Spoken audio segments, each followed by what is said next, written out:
नमस्कार. महाराष्ट्र राज्य माध्यमिक व उच्च माध्यमिक शिक्षण मंडळ पुणे या राज्यस्तरीय संस्थेमार्फत परीक्षेला सामोरे जाताना या विशेष चर्चासत्राचं आयोजन चालू वर्षी आपण केलेलं आहे. स्वतंत्रपणे 10वी आणि 12वीसाठी आपण हे चर्चासत्र आयोजित करतोय. विद्यार्थी मित्रांनो, आणि हा व्हिडिओच्या माध्यमातून सर्व पालकांना सुद्धा आमची सगळ्यांना विनंती आहे की परीक्षेची कुठलीही भीती न बाळगता तणावमुक्त पद्धतीने परीक्षा द्यावी आणि प्रत्येक विषयाची उत्तरपत्रिका आपण नेमकेपणाने कशी लिहावी याचं आपल्याला मार्गदर्शन मिळणार आहे. या उपक्रमासाठी राज्य मंडळाचे अध्यक्ष माननीय गोसावी साहेब, त्याचप्रमाणे सर्व कर्मचारी यांचं आम्हाला सहकार्य मिळतंय. राज्यभरातल्या सर्व विद्यार्थ्यांना या परीक्षेसाठी आमच्या शुभेच्छा आहेत. धन्यवाद. नमस्कार. महाराष्ट्र राज्य माध्यमिक आणि उच्च माध्यमिक शिक्षण मंडळ पुणे अर्थात राज्य मंडळ याच्या वतीनं परीक्षेला सामोरे जाताना या विषयाअंतर्गत आज आपण चर्चा करणार आहोत. आपल्या सगळ्यांना माहितीच आहे की 10वी आणि 12वीच्या परीक्षा यावर्षी 10 दिवस अगोदर आलेल्या आहेत आणि त्यामुळे विद्यार्थ्यांच्या मनामध्ये एक अकल्पित अशी भीती निर्माण होऊ नये यासाठीच हा मंडळाने राबवलेला एक स्तुत्य असा उपक्रम आहे. तर आज आपण काही तज्ज्ञांशी आपण चर्चा करणार आहोत. नमस्कार. नमस्कार सर, आपल्या सर्वांना माहिती आहे की परीक्षेसाठी जो कालावधी राहिलेला आहे तो अत्यंत कमी असा कालावधी राहिलेला आहे. तर त्याच्यामध्ये उजळणी, सराव पेपर याच्याबद्दल विद्यार्थ्यांनी काय तयारी करावी असं आपल्याला वाटतं? विद्यार्थी मित्रांनो, उद्याची होऊ घातलेली SSC बोर्ड परीक्षा जी आहे यासाठी आपल्याकडे अजून 35 दिवस आपल्या हातामध्ये आहेत आणि आपले एकूण 9 विषय आहेत. साधारणपणे आपण रोज एका विषयाची निवड केली तर एका फेरीसाठी आपल्याला 9 दिवस लागतील. म्हणजे उर्वरित दिवसामध्ये आपल्या एकूण 4 फेऱ्या पूर्ण होतील. अर्थात प्रत्येक विषय आपल्याला 4 दिवस इतका अभ्यासता येईल आणि यासाठी आपल्याला उजळणी फार महत्त्वाची आहे. आता उजळणी याचा अर्थच काय तर आपल्या झालेल्या अभ्यासाला उजाळा देणे. म्हणजेच काय तर वाचन, चिंतन, मनन होणं फार गरजेचं आहे आणि प्रसंगानुरूप काही नियम सूत्र असतील तर तिथे आपल्याला पाठांतर करावं लागेल, काही भौमितिक आकृत्यांचा सराव करावा लागेल आणि गणितासारख्या विषयामध्ये उदाहरणांचा सराव करावा लागेल. यासाठी आपण जी प्रकरणांची निवड करावी लागणार आहे ती चढत्या क्रमाने, म्हणजेच पहिलं प्रकरण पहिल्यांदा, दुसरं प्रकरण दुसऱ्यांदा आणि शेवटचं प्रकरण अशा पद्धतीनं आपल्याला हा अभ्यास करावा लागेल. कठीण भागावरती आपल्याला अधिक लक्ष द्यावं लागेल. यासाठी सराव काय करावा तर वर्षभरामध्ये आपल्या शाळांनी जे पेपर आपल्याला पुरवलेले आहेत त्याचा सराव करावा. मुख्याध्यापक संघांचे पेपर असतील, शाळांचे पेपर असतील आणि सगळ्यात महत्त्वाची गोष्ट म्हणजे SSC बोर्डचे गत काही शैक्षणिक वर्षातले जर पेपर असतील त्याचा जर आपण चांगला सराव केला तर आपल्याला एक चांगला आत्मविश्वास निर्माण होईल, अभ्यासाची उजळणी होईल आणि आपण चांगल्या रीतीने परीक्षेला सामोरे जाऊ शकू. बऱ्याच वेळेला असं होतं की उत्तरपत्रिका सोडवताना मुलं माझा पेपर वेळेत पूर्ण झाला नाही वगैरे असं म्हणतात. तर हा वेळेमध्ये उत्तरपत्रिका पूर्ण होण्यासाठी वेळेचं नियोजन कसं करावं याबद्दल आपल्याला काय वाटतं सर? वेळेचे नियोजन यासाठी जेव्हा आपण विचार करतो त्यावेळी विद्यार्थ्यांनी प्रत्येक विषयाची त्यातले मुख्य प्रश्न, उपप्रश्न, त्याची काठिण्य पातळी याचा विचार करणं अत्यंत आवश्यक आहे. दीर्घोत्तरी प्रश्न असतील, लघुत्तरी प्रश्न असतील, लहान प्रश्न असतील, या सगळ्यांना किती मार्क्स आहेत याची पूर्ण पडताळणी विद्यार्थ्यांनी सरावादरम्यान करणं आवश्यक आहे. म्हणजेच विद्यार्थ्यांनी परीक्षेला जाण्यापूर्वी जास्तीत जास्त पेपरचा सराव करणं अत्यंत आवश्यक आहे. प्रत्येक प्रश्नाचं उत्तर लिहित असताना विद्यार्थ्यांनी घरामध्येच वेळ लावून प्रत्येक प्रश्नाचं उत्तर लिहिणं अपेक्षित आहे की जेणेकरून एखादा प्रश्न सोपा आहे त्या विद्यार्थी उत्तर जास्त देतात पण त्याला गुण किती आहेत याचाही त्या विद्यार्थ्यांना विचार करणं अत्यंत आवश्यक आहे. एखादा प्रश्न कठीण असेल तर विद्यार्थी त्या प्रश्नाचं उत्तर कमी लिहितात पण त्याला कदाचित जास्त मार्क असतील तर तुम्हाला त्या प्रश्नाचं उत्तर जास्तसुद्धा लिहिणं आवश्यक आहे. म्हणजेच प्रश्नाची काठिण्य पातळी याचा विचार करून विद्यार्थ्यांनी त्या प्रश्नाच्या उत्तराच्या वेळेचं नियोजन करणं अत्यंत आवश्यक आहे. आताच आपण वेळेचं नियोजन तुम्ही सर खूप छान सांगितलं, पण अभ्यास परिपूर्ण व्हावा, सोप्या पद्धतीने व्हावा, विद्यार्थ्यांचा आत्मविश्वास व्हावा यासाठी कोणते संदर्भ साहित्य मुलांनी वापरावे असं आपल्याला वाटतं? अर्थातच माझा विद्यार्थ्यांना असा सल्ला राहील की परीक्षेला सामोरं जात असताना किंवा परीक्षेमध्ये उत्तम गुण मिळवण्यासाठी जे पाठ्यपुस्तक, क्रमिक पाठ्यपुस्तक आपल्याला रेफर केलेलं आहे, दिलेलं आहे, त्याचाच अभ्यास विद्यार्थ्यांनी करावा, तेच डोळ्यासमोर ठेवावं. त्यासाठी पाठ्यपुस्तकातले मुद्दे काढणं, स्वतःच्या नोंदी करणं असेल, नोट्स काढणं असेल, स्वाध्याय सोडवणं असेल, हे सगळं स्वतः केल्यामुळं विद्यार्थ्यांच्या ते चांगलं लक्षात राहतं. आणि सगळ्यात महत्त्वाचं, बोर्डाचे पेपर जे आहेत, बोर्डाचे पेपर जे मूल्यमापनानुसार केलेले आहेत, भारांशानुसार रचलेले असतात, त्याच्यावरती विद्यार्थ्यांनी भर द्यायला हवा. पाठ्यपुस्तकामध्ये असणारे नकाशे, आलेख, आकृत्या यांचा सराव पूर्णपणे करावा. याचा उपयोग विद्यार्थ्यांना नक्कीच उत्तम गुण मिळवण्यासाठी होत असतो. परंतु काही वेळेला आपल्याला असं दिसतं की आजकाल विद्यार्थी बाहेर बाजारामध्ये जे रेडीमेड मटेरियल उपलब्ध आहे बऱ्याच प्रमाणामध्ये, त्याचा वापर करताना दिसतात. विद्यार्थ्यांनी त्या कुठल्याही गोष्टीच्या मागे न लागता किंवा त्यावरती अवलंबून न राहता पाठ्यपुस्तकावर भर द्यायला पाहिजे. कारण त्यातली उत्तरं आदर्श असतीलच असं नाही. आणि त्यामुळं विद्यार्थ्यांचा पेपर लिहिताना, उत्तरं लिहिताना गोंधळ होऊ शकतो. म्हणून पाठ्यपुस्तक हे जास्त महत्त्वाचं. त्याशिवाय संदर्भासाठी जर अजून हवा असेल तर राज्य मंडळाच्या ज्या अपडेट केलेल्या वेबसाईट्स असतात, त्या वेबसाईट्सचा सुद्धा विद्यार्थ्यांनी संदर्भासाठी जरूर वापर करावा. या सगळ्याचा उपयोग विद्यार्थ्यांना परीक्षेला सामोरं जाताना नक्की होणार आहे. क्रमिक पुस्तकाचा मॅडम आपण खूप छान सल्ला विद्यार्थ्यांना दिला की क्रमिक पुस्तकाचं वाचन झाल्यानंतर बऱ्याच अंशी परीक्षेची तयारी होते असं म्हणतो. परंतु जसजसा परीक्षेचा कालावधी जवळ येतो तसं मात्र मुलं थोडीशी भयग्रस्त वाटायला लागतात. तर ही मुलं भयग्रस्त राहू नयेत, भयमुक्त व्हावीत, यासाठी आपण काय कानमंत्र द्याल सर? आपल्याला काय वाटतं? परीक्षा म्हणजे संधी, स्वतःला सिद्ध करण्याची संधी, उत्तम आणि चांगले गुण मिळवून स्वतःला सिद्ध करण्याची संधी. वर्षभर आपण अभ्यास केलेला असतो, शिक्षकांनी प्रभावी मार्गदर्शन केलेले असते, स्वाध्याय अनेक सोडवलेले असतात, घटकानुसार आपण प्रश्नपत्रिका सोडवलेल्या असतात, विविध सराव परीक्षा सोडवलेल्या असतात, पूर्व परीक्षासुद्धा सोडवलेले आहे. ज्या या सराव परीक्षेतून जे प्रश्न आपण सोडवलेले आहेत तेच बोर्डाच्या कृतीपत्रिकेमध्ये, प्रश्नपत्रिकेमध्ये येणार आहेत. त्यामुळं आपल्या मनामध्ये भीती बाळगायची काहीच गरज नाही. कारण कृतीपत्रिकेमध्ये असणारे परिच्छेद, कविता याच्यामधीलच उत्तर आपणाला लिहावी लागणार आहेत. त्यामुळे आपल्याला भरपूर मार्क मिळणार आहेत. आणखीन एक गोष्ट लक्षात ठेवावी, ज्या ठिकाणी आपलं परीक्षा केंद्र आहे ते परीक्षा केंद्र पाहावे, तिथली बैठक व्यवस्था पाहावी, तिथली खोली आपली नेमकी बैठक व्यवस्थेची पाहावी, तिथला परिसर पाहावा, स्वच्छतागृह पाहावे, म्हणजे आपल्या परीक्षेची भीती आपल्या मनामध्ये राहणार नाही. विद्यार्थी मित्रांनो, खूप गुण मिळवा, भरपूर अभ्यास करा, मनन चिंतन त्याचबरोबर सातत्यानं सराव केल्यानंतर तुम्हाला चांगले गुण मिळतील. सर, मला एक प्रश्न विचारायचा आहे की परीक्षेला विद्यार्थी परीक्षा केंद्रावर जात असताना त्यांना कोणकोणत्या सोबत बाबी घ्यायला हव्यात, म्हणजे जेणेकरून त्या विद्यार्थ्याचं विस्मरण होऊन एखादी गोष्ट राहायला नको? काय सर? नमस्कार विद्यार्थी मित्रांनो, आपण अगदी धैर्यपूर्वक 10वीच्या परीक्षेला सामोरं जातो आहे.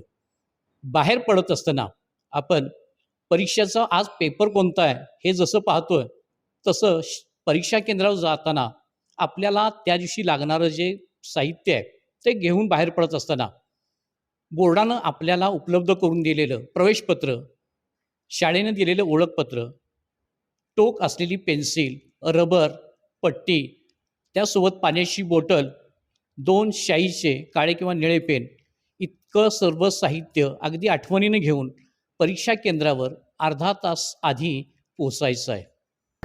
विद्यार्थ्यांनी वेळेवर पोचायलाच हवं. पण सर, उत्तरपत्रिका लिहित असताना काही चुका मुलांच्या अनावधानानं होऊन जातात आणि त्या होऊ नयेत, तर या संदर्भामध्ये आपण विद्यार्थ्यांना कोणत्या सूचना द्याल? नमस्कार विद्यार्थी मित्रांनो, परीक्षा दालनामध्ये गेल्यानंतर पर्यवेक्षक तुम्हाला उत्तरपत्रिका देतील. ती मिळालेली उत्तरपत्रिका व्यवस्थित आहे का, त्याची शिलाई व्यवस्थित आहे का, परत प्रथम क्रमांकापासून 20 क्रमांकापर्यंत क्रमशः पृष्ठ व्यवस्थित आहेत का याची खातरजमा केल्यानंतर त्या ठिकाणी आपला बैठक क्रमांक अंकामध्ये आणि अक्षरामध्ये लिहायचा आहे.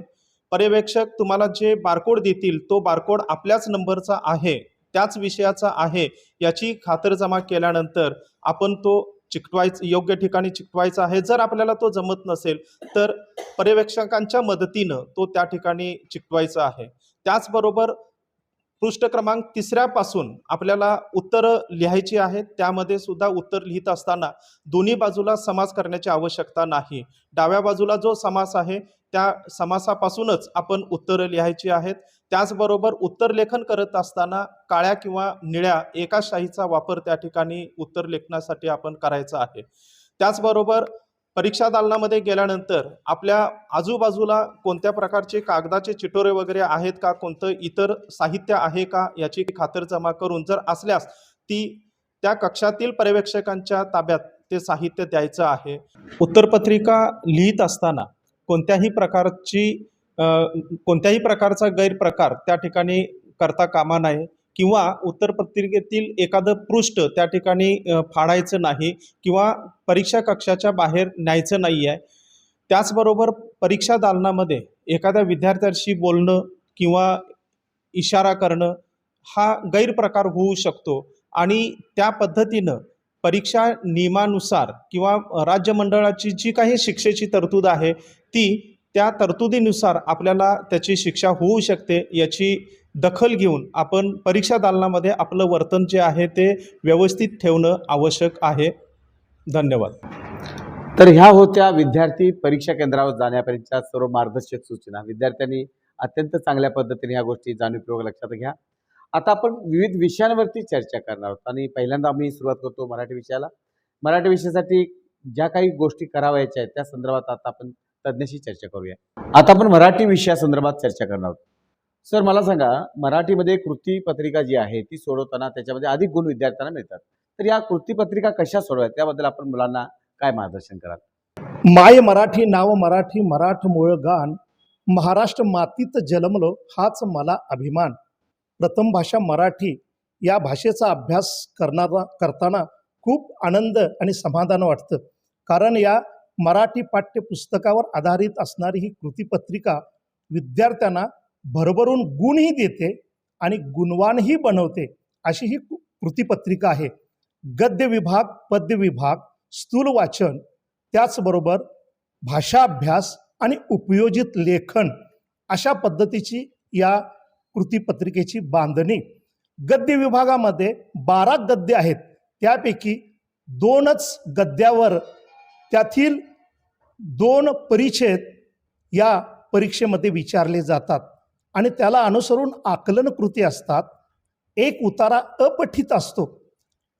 या 2 परिच्छेदावर असणारं स्वमत हे विद्यार्थ्यांना महत्त्वाचं आहे. आशयानुरूप जर आपण स्वमत लिहिलं तर आपल्याला चांगले गुण मिळतात. पद्य विभागामध्ये एकूण 7 कविता आहेत. त्यामध्ये 4 कविता या कृतीपत्रिकेमध्ये येत असतात. या कृतीपत्रिकेमध्ये असणारी कविता, त्यावरचा कवितेवर असणाऱ्या विविध कृती, कवितेतील संदेश, कवितेतील मध्यवर्ती कल्पना, कविता आवडली किंवा ना आवडली त्याची कारणं, याविषयीच्या कृती विद्यार्थ्यांना भरभरून मार्क देतात. काव्य सौंदर्य आणि रसग्रहण या जर गोष्टी त्यांनी व्यवस्थित पद्धतीने सोडवल्या तर आपल्याला अतिशय सुंदर अशी कवितेवरची गुण आपल्याला मिळवता येतात. रसग्रहण आणि काव्य सौंदर्य, आशय सौंदर्य, काव्य सौंदर्य, भाव सौंदर्य, रस सौंदर्य या गोष्टी विद्यार्थ्यांनी जाणीवपूर्वक पाहाव्यात. स्थूल वाचनावर आधारित असणारा प्रश्न हा विद्यार्थ्यांना भरभरून मार्क देतो. कारण 4 स्थूल वाचन आहेत. त्यामध्ये 3 स्थूल वाचन हे कृतीपत्रिकेमध्ये विचारले जातात. 3 प्रश्न विचारले जातात आणि विद्यार्थ्यांनी त्यातील 2 प्रश्न सोडवायचे आहेत. हे 6 गुण विद्यार्थ्यांच्या हातचे आहेत. याचं महत्त्व असं आहे की स्वाध्यायामध्ये असणारेच प्रश्न या स्थूल वाचन या कृतीमध्ये विचारले जातात. त्यामुळं हे मार्क विद्यार्थ्यांना सहज पडतात. त्यानंतरचा पुढला विभाग जो आहे तो भाषाभ्यास आणि व्याकरण घटकावर आधारित असणाऱ्या कृती. समास, शब्दसिद्धी आणि वाक्प्रचार हा पहिला अ मधील 8 मार्काचा भाग. या 8 पैकी 8 विद्यार्थ्यांना सहज गुण मिळतात. समास आणि शब्दसिद्धी अत्यंत सोपे आहेत. वाक्प्रचार हे 4 विचारले जातात. विद्यार्थ्यांनी 4ही सोडवायचे आहेत. यानंतरचा भाग जो येतो तो भाषाभ्यास. यामध्ये लिंग वचन ओळखा, लिंग वचन बदला, समानार्थी विरुद्धार्थी शब्द, लेखनाच्या नियमानुसार शुद्ध लेखन, या सगळ्या गोष्टी विद्यार्थ्यांनी बारकाईनं पाहाव्यात. आणि शेवटचा भाग येतो तो उपयोजित लेखन, पत्रलेखन, सारांश लेखन, जाहिरात, कथा आणि निबंध लेखन याची विद्यार्थ्यांनी स्वतः चांगली तयारी केली, मनन वाचन चिंतनानं जर आपण प्रभावी लेखन केलं तर उपयोजित लेखनसुद्धा अतिशय प्रभावीपणे विद्यार्थी सोडवू शकतो आणि भरपूर मार्क मिळवू शकतो. आत्ताच आपण मराठी विषयाची माहिती घेतली. आता दुसरा जो आपला बोर्डाचा पेपर असतो तो असतो इंग्रजीचा, आणि इंग्रजीबद्दलचं आपल्याला जी मनामध्ये थोडीशी शंका असते त्याच्या संदर्भामध्ये आपण आता बातचीत करणार आहोत. सर, इंग्रजीच्या पेपरमध्ये मुलांना अधिकाधिक मार्क मिळावे आणि सहजरित्या पास व्हावेत असे काही प्रश्न असतात, तर त्या प्रश्नांच्या बद्दल थोडंसं सांगा आणि आमच्या ह्या मुलांचा आत्मविश्वास वाढवा. विद्यार्थी मित्रांनो, सर्वसाधारणपणे इंग्रजीचा पेपर म्हटला की बऱ्याच मुलांच्यामध्ये विनाकारण भीती निर्माण होते. खरं तर इंग्रजीमध्ये नापास होणंच खूप कठीण आहे. नापास होता येत नाही. मग विद्यार्थ्यांनी नेमकं काय केलं पाहिजे त्यासाठी? इंग्रजी विषयाला ना काना, ना मात्रा, ना विलांटी, काही नाही. सरळ सोपी ही भाषा आहे. मग नेमकं पास होण्यासाठी केलं पाहिजे काय? तर एक लक्षात ठेवणं अत्यंत महत्त्वाचं आहे. ते म्हणजे काय की आपली प्रश्नपत्रिका, जिला आपण ॲक्टिव्हिटी सीट म्हणतो, तिचं जर आपण बारकाईने निरीक्षण जर केलात तर मित्रांनो, त्या पूर्ण ॲक्टिव्हिटीमध्ये 40 मार्कांचे अत्यंत सिंपल क्वेश्चन्स आहेत. 40% मीडियम क्वेश्चन्स आहेत आणि 20% हे चॅलेंजिंग क्वेश्चन्स आहेत. ज्या मुलांच्या मनामध्ये जी भीती जी असते ती भीती काढून टाकण्यासाठी एकमेव मार्ग म्हणजे त्याचा सराव करणं अत्यंत महत्त्वाचं आहे. ॲक्टिव्हिटी सीटचा जर प्रवास तुम्ही जर पाहिलात तर सिंपल क्वेश्चनकडून कॉम्प्लेक्स क्वेश्चनकडे आहे. म्हणजे सुरुवातीला अत्यंत साधे प्रश्न आहेत आणि नंतर मध्यम आहेत आणि सर्वात शेवटी हे चॅलेंजिंग क्वेश्चन आहेत. विद्यार्थ्यांनी प्रत्येक प्रश्नाचा विचार करत असताना प्रत्येक प्रश्नामध्ये कीवर्ड्स असतात. त्या कीवर्डचा अर्थ लावायचा विद्यार्थ्यांनी प्रामाणिकपणे प्रयत्न केला पाहिजे. त्याचा अर्थ जरी लागला तरी विद्यार्थ्यांना त्या प्रश्नाचं उत्तर सहज मिळून जाईल. बाकीच्या विद्यार्थ्यांनी नेमकं काय करणं अपेक्षित आहे? यामध्ये जे प्रश्न जे आहेत यामध्ये प्रश्न क्रमांक 4 आन्सरिंग पॅसेज, त्याला आपण नॉन टेक्स्च्युअल पॅसेज म्हणतो, त्यावरती समरी आहे. क्वेश्चन नंबर 5 आणि 6 हे रायटिंग स्किल्सशी निगडीत आहे. यामध्ये विद्यार्थ्यांचे सहज म्हणजे मार्क जाऊ शकतात, पण त्यासाठी सुद्धा तुम्हाला बऱ्याच गोष्टी करता येतात. मित्रांनो, रायटिंग स्किलमध्ये मार्क जाऊ नयेत यासाठी आपण काय केलं पाहिजे? त्यासाठी आपण टेन्सचा चांगला सराव केला पाहिजे. कारण आपल्याला वाक्य बनवायची आहेत. आपल्याला ती वाक्य अत्यंत सिंपल असावीत. त्यामध्ये स्पेलिंगच्या चुका टाळता आल्या पाहिजेत. रायटिंग स्किल लिहित असताना यामध्ये आपण फ्रेजेसचा वापर केला पाहिजे, प्रोव्हर्बचा वापर केला पाहिजे, ॲडजेक्टिव्हचा वापर केला पाहिजे, ॲडव्हर्ब वापरले पाहिजे. असं सर्व गुण संपन्न असं आपलं हे लेखन होणं अत्यंत आवश्यक आहे. आणि प्रत्येक प्रश्नाचा जर तुम्ही विचार केलात तर सिंपल, मीडियम आणि चॅलेंजिंग तुम्ही कोणताही प्रश्न घ्या, अशा पद्धतीने तुम्ही जर गेलात तर नक्की तुम्हाला खूप चांगले मार्क्स मिळतील. राहिला प्रश्न आता आपल्या पाठ्यपुस्तकाचा.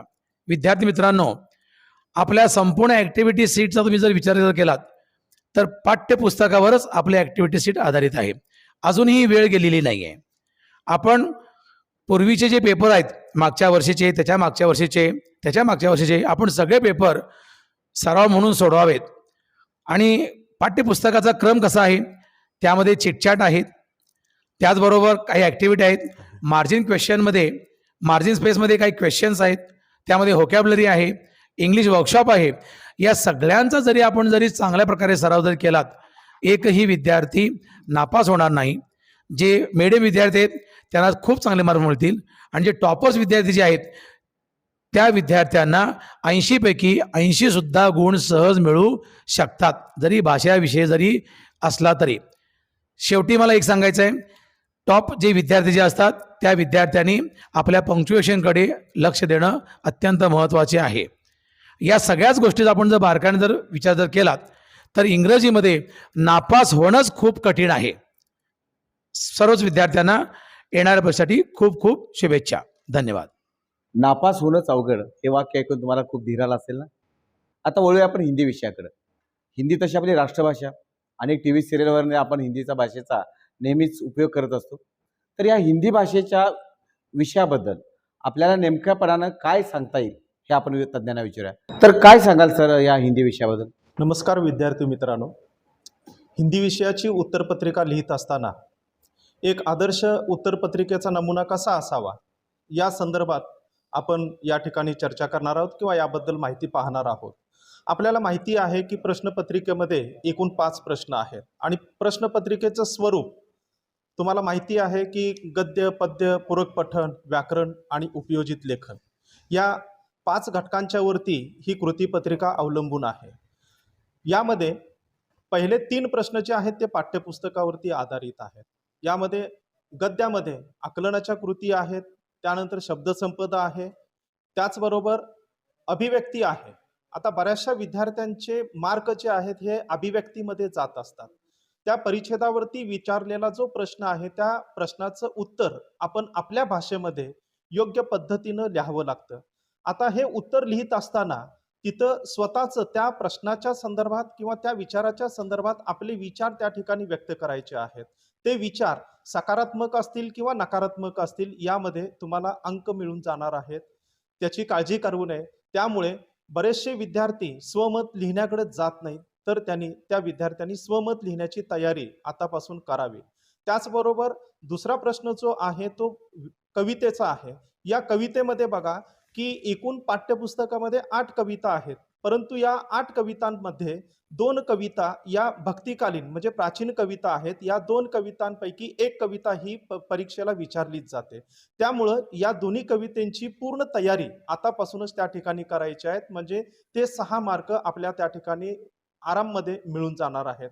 तिसरा प्रश्न जो आहे तो पूरक पठणाचा. या पूरक पठणामध्ये सुद्धा 4 कहाणी आहेत आणि त्याचबरोबर 2 कविता आहेत. या 2 कवितेपैकी एक कविता येते, त्या कवितेची पूर्ण तयारी आपण या ठिकाणी करणे आवश्यक आहे. त्याच्यानंतर यामध्ये जे आकलनाच्या ज्या कृती आहेत या कृतीमध्ये सोडवत असताना त्याची जी उत्तरं जी आहेत त्या वरील परिच्छेदामध्येच असतात. ती उत्तरं लिहित असताना सुद्धा आपण आपल्या भाषेमध्ये लिहिणं अपेक्षित आहे आणि ती आपल्या भाषेमध्ये लिहिण्याचा सराव आतापासूनच करणं गरजेचं आहे. त्यानंतर बरेचसे विद्यार्थी 4था आणि 5व्या प्रश्नाकडे पाहत नाहीत किंवा जात नाहीत. का? तर 4था प्रश्न आहे तो व्याकरणाचा आहे आणि व्याकरणाची सुद्धा एकूण 11 घटक त्या ठिकाणी विचारले गेलेले आहेत आणि त्यामुळं व्याकरणाची मनामध्ये भीती असल्या कारणानं व्याकरणाची मनामध्ये भीती असल्या कारणानं त्याचा सराव करणं किंवा तो प्रश्न लिहित नाहीत, तर त्याचा सुद्धा सराव आता उरलेले जे दिवस आहेत त्या दिवसांमध्ये बरेचसे विकल्प त्या ठिकाणी आहेत, पर्याय दिलेले आहेत. तर व्याकरणाचे प्रश्न सोडवत असताना पूर्ण प्रश्न त्या ठिकाणी लिहिणं गरजेचं आहे. त्याचबरोबर 5वा प्रश्न जो आहे तो उपयोजित लेखनाचा आहे आणि हा उपयोजित लेखन हा स्वतःच्या मतांवरती अवलंबून असल्या कारणानं त्या ठिकाणी निबंध लेखन असेल, पत्रलेखन असेल किंवा वृत्तांत लेखन असेल, कहाणी लेखन असेल किंवा विज्ञापन लेखन असेल, तर याचा सुद्धा सराव करणं आणि तिथंपर्यंत जाणं. आणि हे लेखन करत असताना सर्वात महत्त्वाची गोष्ट म्हणजे हिंदी विषय उत्तरं लिहित असताना मराठी भाषेचा प्रभाव असल्या कारणानं मराठी शब्दांचा वापर त्या ठिकाणी होतो.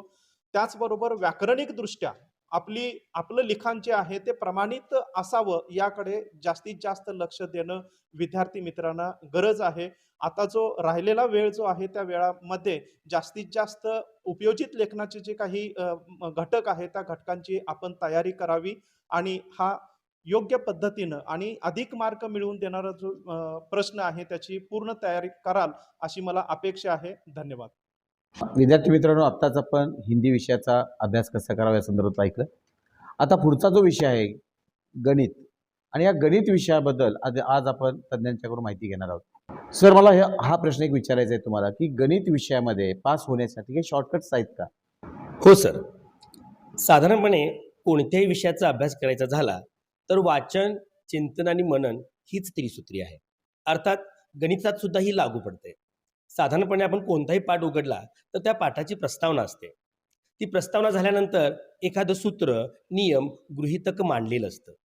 हे जर आपण समजून घेतलं तर त्याच्यानंतर याच सूत्रावरती किंवा गृहीतकावरती एखादं उदाहरण सोडवून दिलेलं असतं. अर्थात हे उदाहरण जर आपण वाचलं तर आपल्याला या संकल्पनेचा निश्चितपणाने अर्थ लागतो. याच्यानंतर पुढे एक पहिला सराव संच असतो.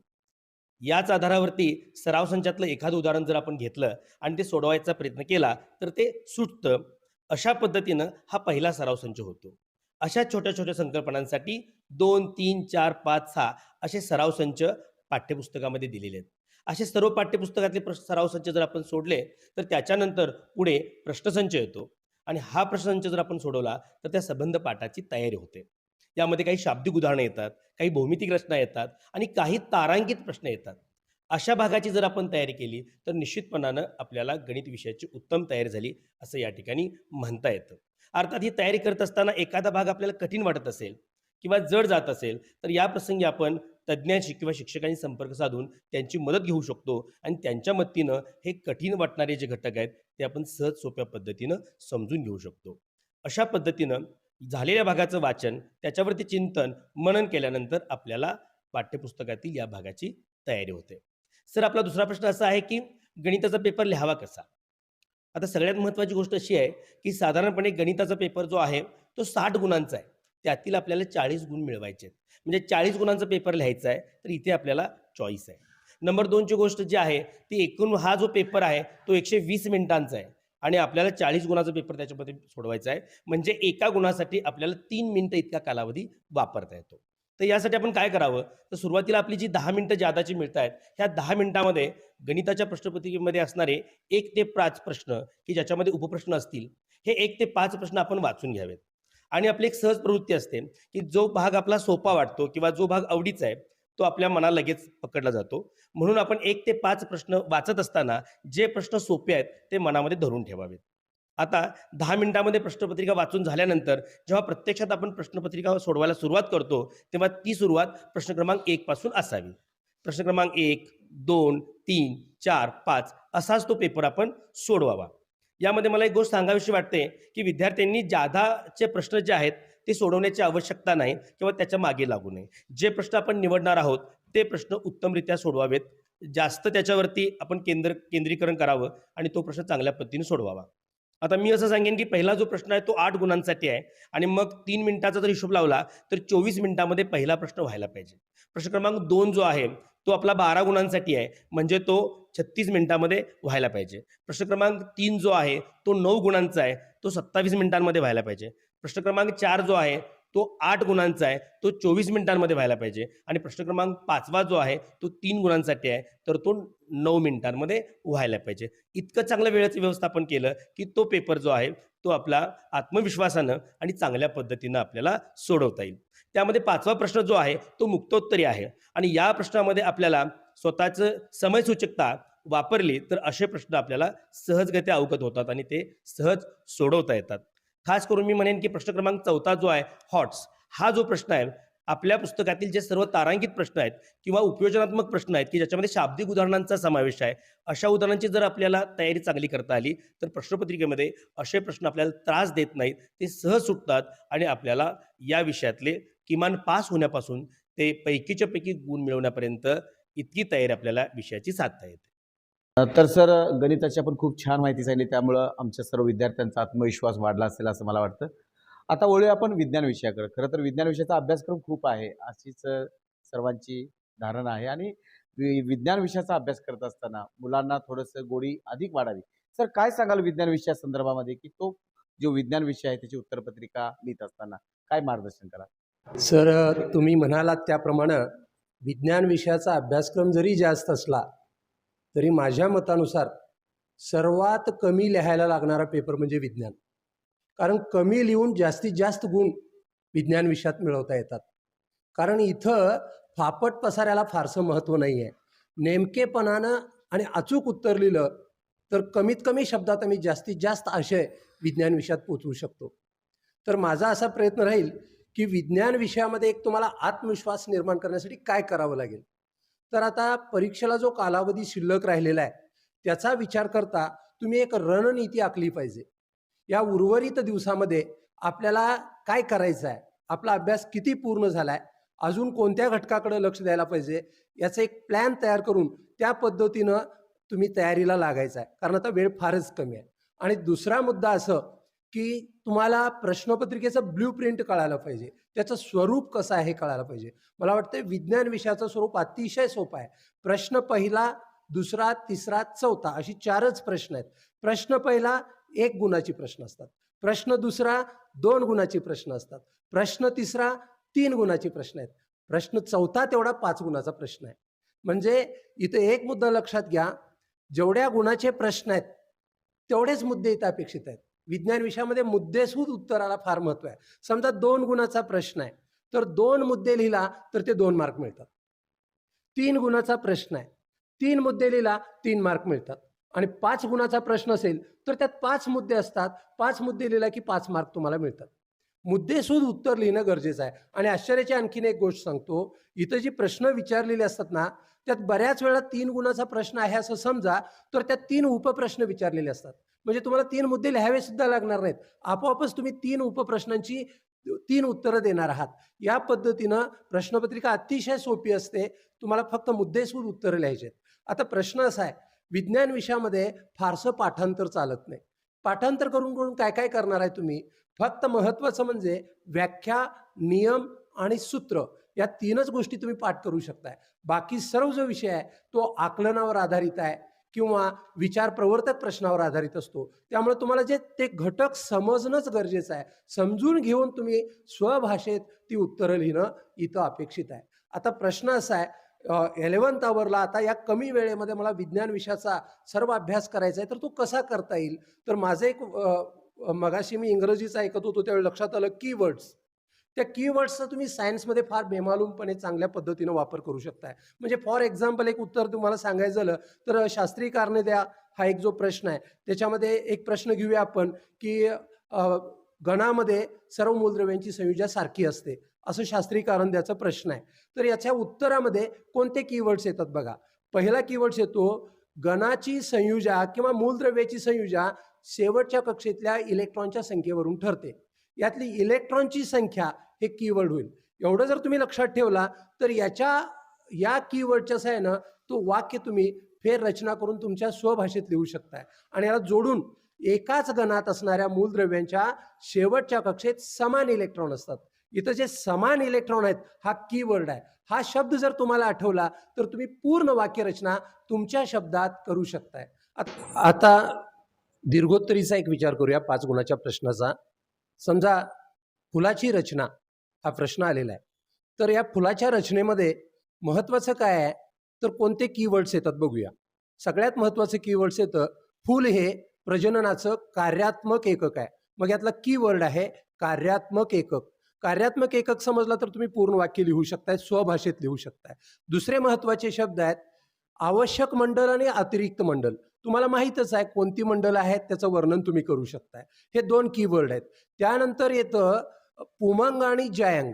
त्याची रचना तुम्ही सांगू शकता या 2 शब्दावरून.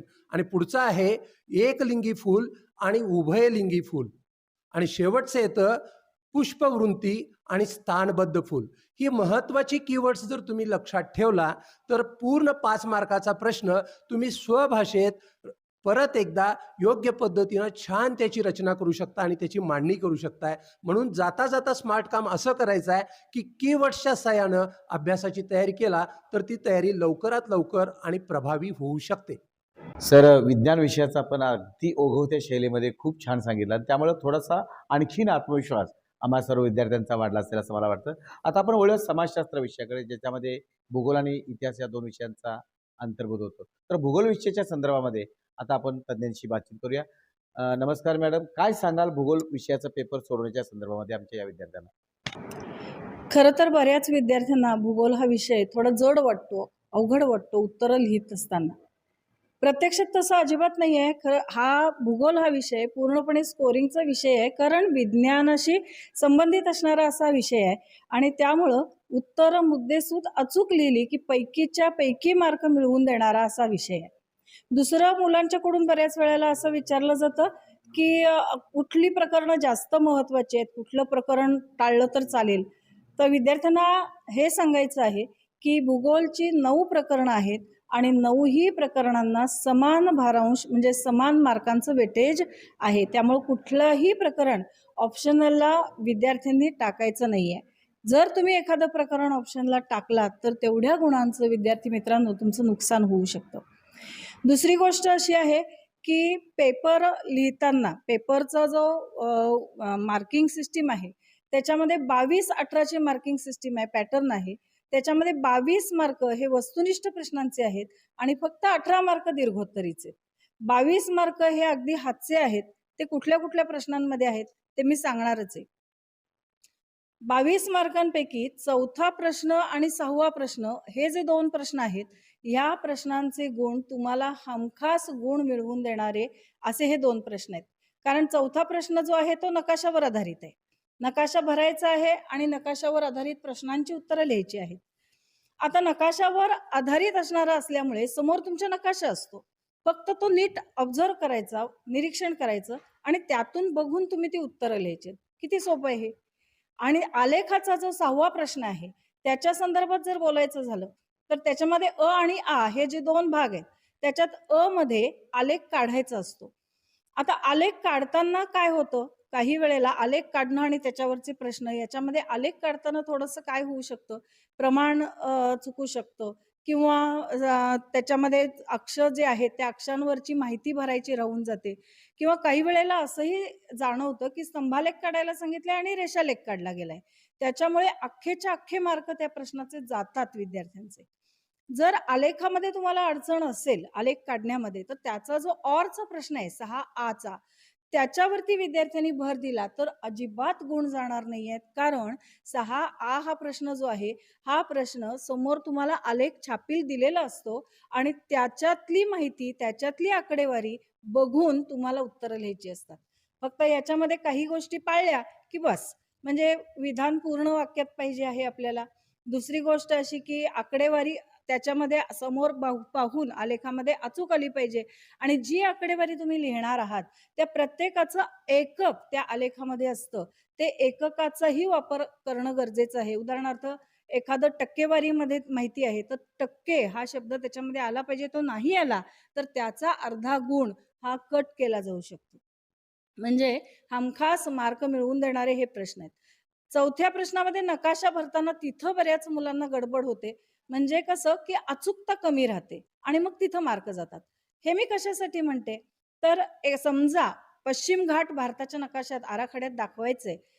पश्चिम घाट कुठं आहे हे विद्यार्थ्यांना माहिती आहे, पण दाखवताना चूक कशी होते पहा की पश्चिम घाट दाखवताना अरबी समुद्र आणि पश्चिम घाट यांच्यामध्ये असणारी किनारपट्टी जी आहे ही किनारपट्टी सोडायची मुलं विसरतात आणि डायरेक्ट अरबी समुद्राच्या किनारपट्टीला लागून पश्चिम घाट दाखवतात आणि जरी मग तो दाखवला असला तरी त्याचे गुण मिळत नाहीत. असं प्रत्येक घटकाच्या बाबतीमध्ये होतं.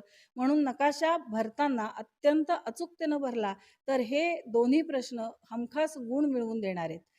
त्याच्याबरोबर पहिला दुसरा प्रश्न जे आहेत हे दोन्ही प्रश्न वस्तुनिष्ठ आहेत. जे भाग किंवा जे भौगोलिक घटक 1 ते 9 प्रकरणांमध्ये वारंवार आलेले आहेत अशा घटकांच्या वर आधारित हे वस्तुनिष्ठ प्रश्न विचारले जातात. त्यामुळे तेही अत्यंत सोपे असतात. आणि आता दीर्घोत्तरीच्या बाबतीमध्ये जर सांगायचं झालं तर दीर्घोत्तरीला विद्यार्थ्यांना बऱ्याच वेळेला मार्क कमी पडताना दिसतात. याचं कारण काय की बरेच विद्यार्थी पाठांतरावर भर देतात, परंतु भूगोल हा विषय पाठांतराचा नाही.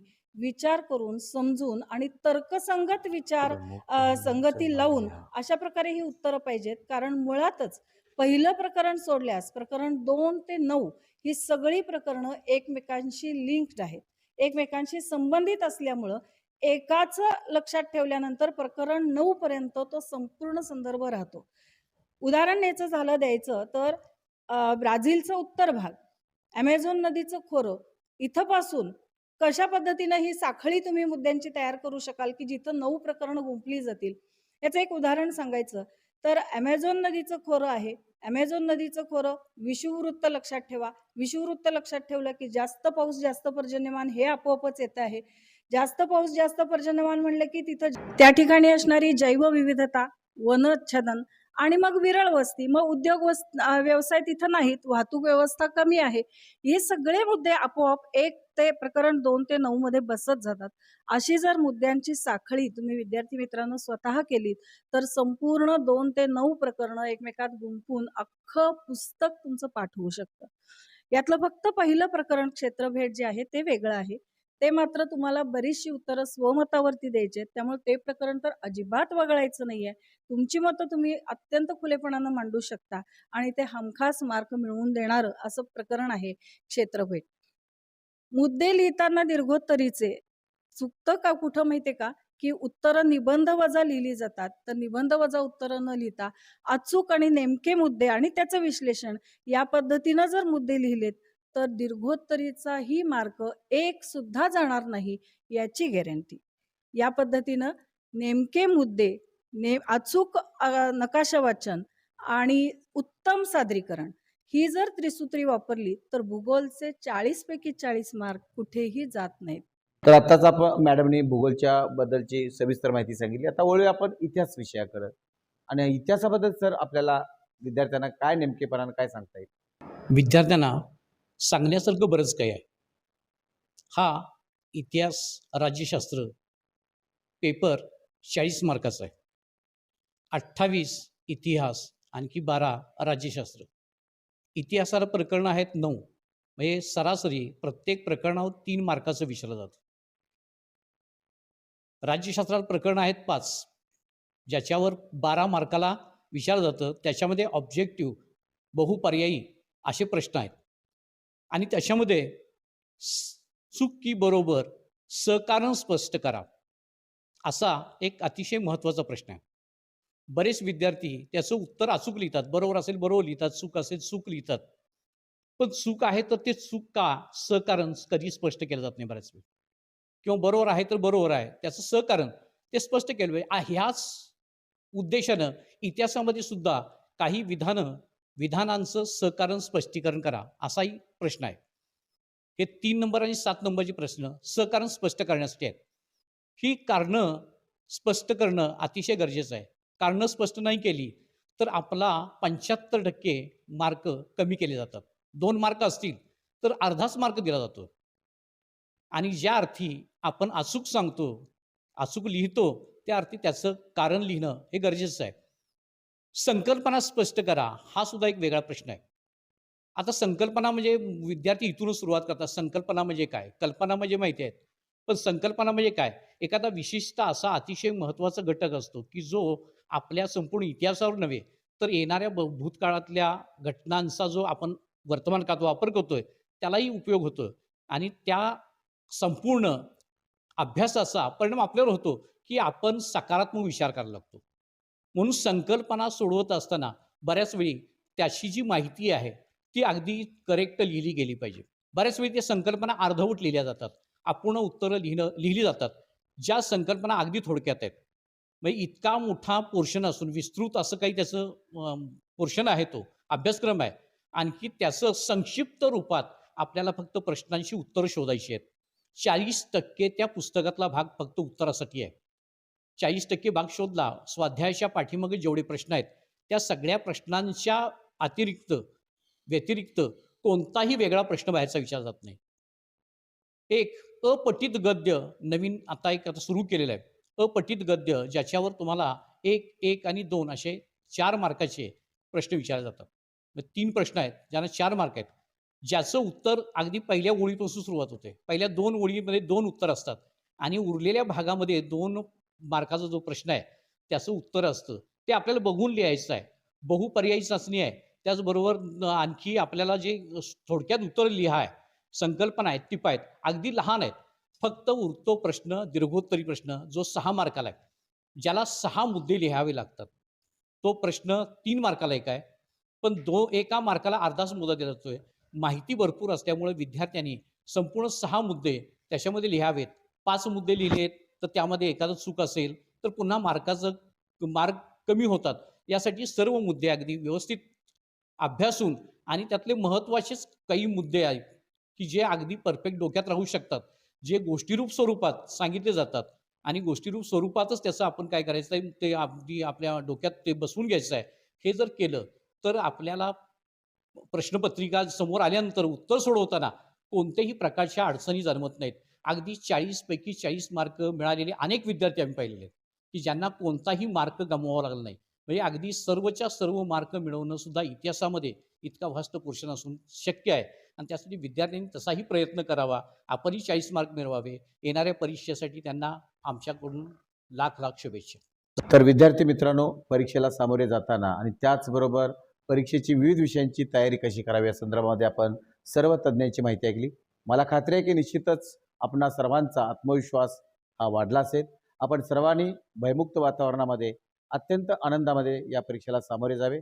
आज महाराष्ट्र राज्य माध्यमिक उच्च माध्यमिक शिक्षण मंडळ पुणे अर्थात राज्य मंडळ यांनी हा जो काही स्वागतार्ह असा उपक्रम सादर केला, त्या उपक्रमामध्ये सर्व तज्ज्ञांनी आपली जी विषयवार अशी माहिती दिली त्याबद्दल सर्वांचं मी मनपूर्वक आभार व्यक्त करतो.